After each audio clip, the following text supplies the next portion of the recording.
getting close to the end. I've just mixed up a fairly neutral buff tan light color to do some work on this dock. I like the intense yellow orange-ish color, but it's just a little bit too much. So coming in here now to do details and subdue the intensity of the color just a little bit. Just a little bit too much. I don't want to cover it all up by any means. That would be a mistake. As you know, I use pencil. I use quite a bit of pencil in my paintings for the last year and a half. And but I'm careful that the paint always gets the last word, not the pencil. So with this last layer of paint, I'm careful to cover up as much as of the pencil as needs to be covered up.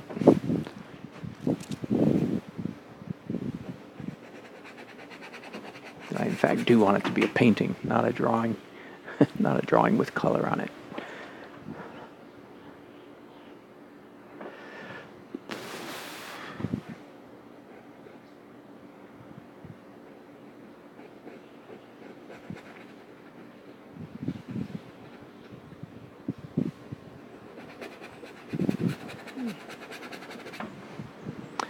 Actually, I could have done all this, what I'm doing now, I could have done all this in the fuzz layer, couldn't I? Because I'm doing very much the same thing. Soft edges, translucent, local color.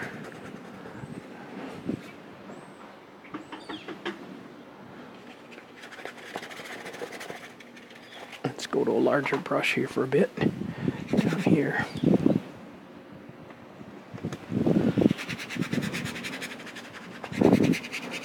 So all of that color, the intense color that was there, is still peeking through. You can still see it.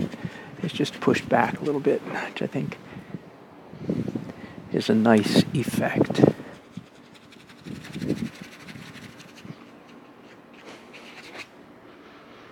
So I'm able to have color and a degree of realism at the same time.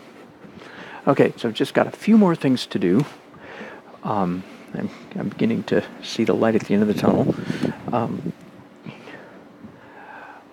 After I finish this tan color, I've got the pylons, highlights on all the pylons to do. They're very close, but just need a little bit of accent.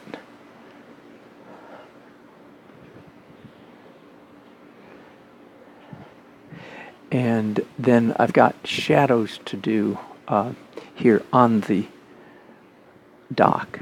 Right now the shadows are a rather dead color. I don't want that, so I'm going to come in with some blues and purples in there. Oh, I've got a flag, an American flag here. I want some red there, some red on the name of the boat, some red stripe here. That gives me a bunch of red over there. I'm just going to have to invent something red over here, I think, to introduce a little bit of that color.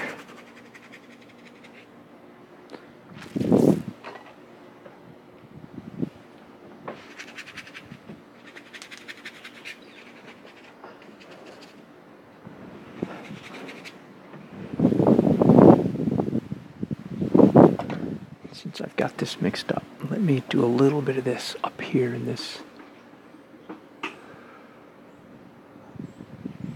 in the pilot house of this boat, just a little, so it doesn't look unfinished, or quite so unfinished, I should say. That's probably good enough. Okay, I'll keep the camera running. Let's do. Oh no, I forgot something. Hang on. I'm mixing up a slightly lighter version of what I just did, that tan color, and make the dock get lighter. I don't want the whole thing to be the same color. That'd be a missed opportunity, I would call that.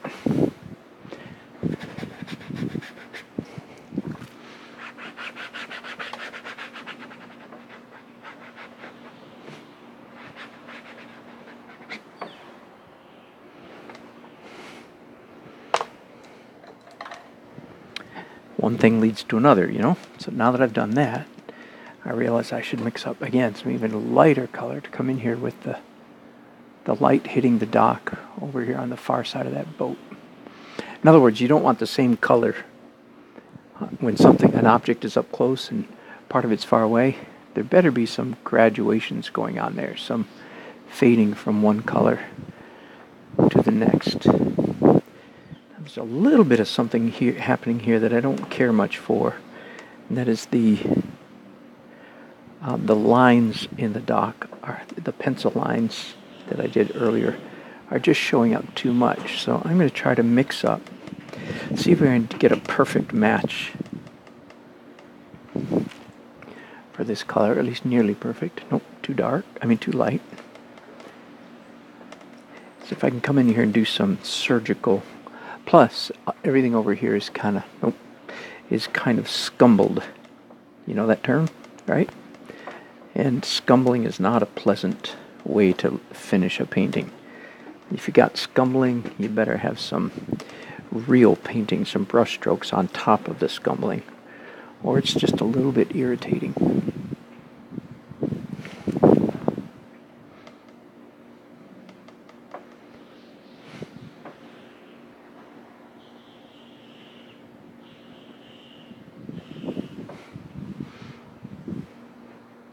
It's a little bit bright, but maybe I can get away with it.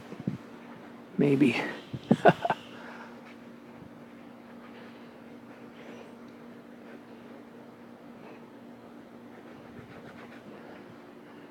Yeah, that's better. That's better. And I've run out of white. Sorry. Sorry, I say. It's around here somewhere. There it is. Let me get some more white out here. Can't believe I used all that titanium that I put out a little while ago.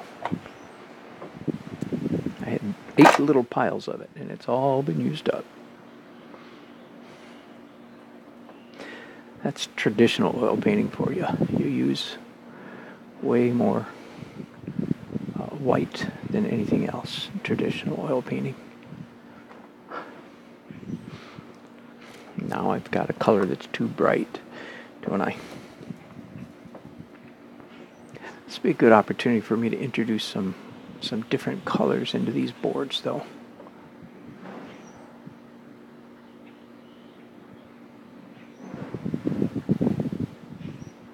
More color is usually a good idea.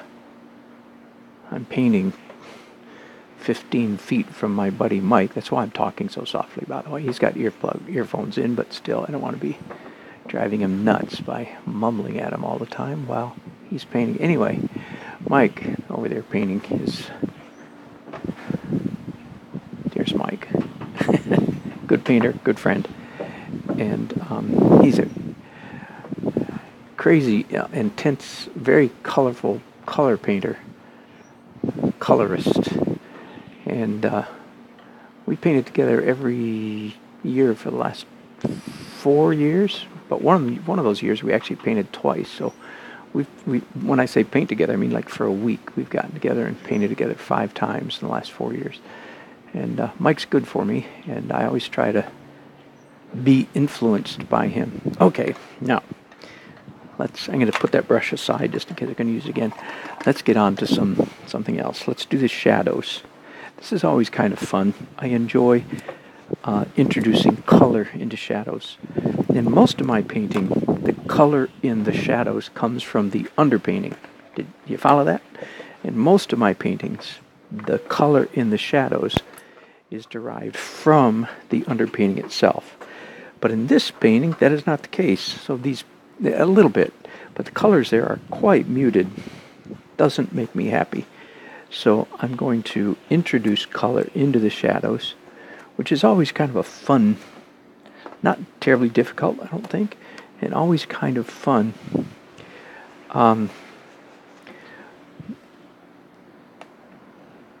One of the weaknesses, I think, for a lot of people's paintings, and at the moment, one of the weaknesses of this painting right here, is that the colors, the shadows, rather, are too colorless. good paintings, good artists, in my opinion, always have very rich shadows, not just dark. They're full of color, and that's what I don't have right now. So let's try to fix that, shall we? The proverbial we. You gonna help me? Good. Okay, you still here? Yep. Okay, good. So I'm gonna mix up. I'm reaching straight for my purple. A little bit of white, a little bit of ultramarine, and a little bit of oxide red just to back it down so it's not too glaring. I don't want it crazy colors. It has to be subtle, and it has to be the right value, of course. So I've got probably a mauve would be the right term on my brushes right now. Let's see how that looks. So again, one of the final things I need to do in this painting is the highlights on the pylons. That's still unfinished, but I'm doing these shadows before I do those, not for any particularly good reason. I'm going to blue up this shadow just a little bit, make it a little bit more ultramarine for the closer shadows. Not for any good reason, just for variety, and it seems like intuitively a good thing to do.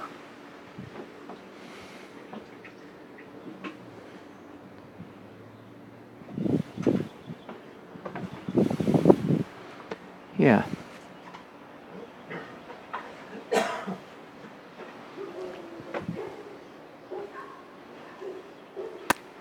I wonder if I could do some of this same exact color up here in the trees. Or on the boat. No, not on the boat. Maybe here. Here on the boat. That's all. Okay. Let's do highlights on the pylons. And I've got a flag, a name of the boat, and a stripe down here in the dinghy. I think I want all those to be red. I'm not sure. I'll start with the flag. We'll take it one step at a time. My goodness, it's 3 o'clock. This painting is taking me most of the day. Grr. My hopes for a quickie are being dashed. Okay, the color of the pylon, the highlights of the pylons. White, Naples yellow, which is kind of a pale yellow ochre. A little bit of real yellow. And my brushes aren't perfectly clean, so I'm letting the contamination come out on the brushes. Let me try one and see how that looks.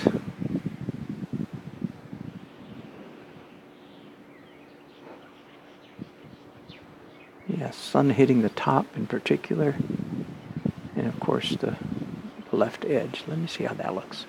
Yeah, not bad.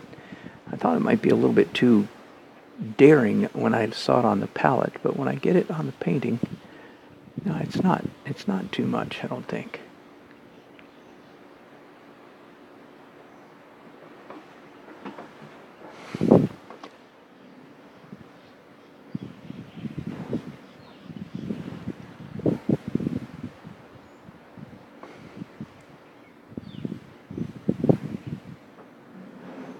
Again, let's make a little bit of glow and just take your brush and rub it through that.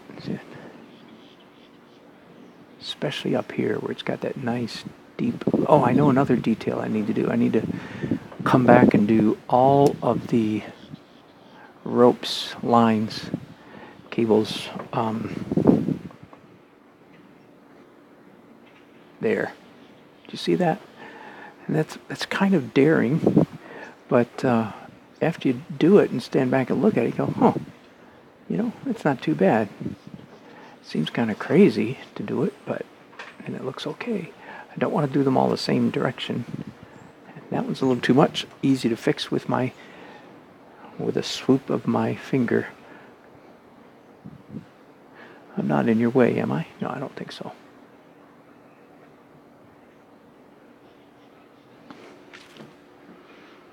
Yeah, that adds a nice bit of dimensionality to these pylons. They were definitely needing it. I didn't realize how badly they needed it, really.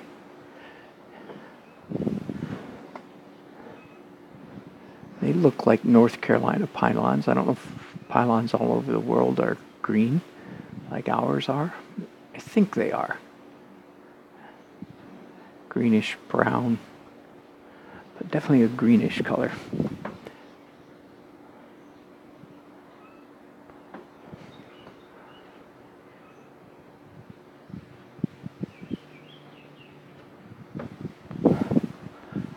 Just a couple more. One here. This pylon actually got eliminated by the stripe on the boat. That was a mistake. Let's make this last pylon a little bit lighter. And let's smear that one with a finger. Yeah, in fact, I'm going to smear that again. Yeah, and then come back and add one final touch of highlight to that. Okay, phew. My list is getting shorter, but it's not getting shorter fast enough. I think this would be a good color to do some of the ropes. Forgive me, I know they're not called ropes in sailing, but I don't know what stuff's called. And then I need a photograph here again. Forgive me, my iPad, of course, keeps turning itself off. There we go.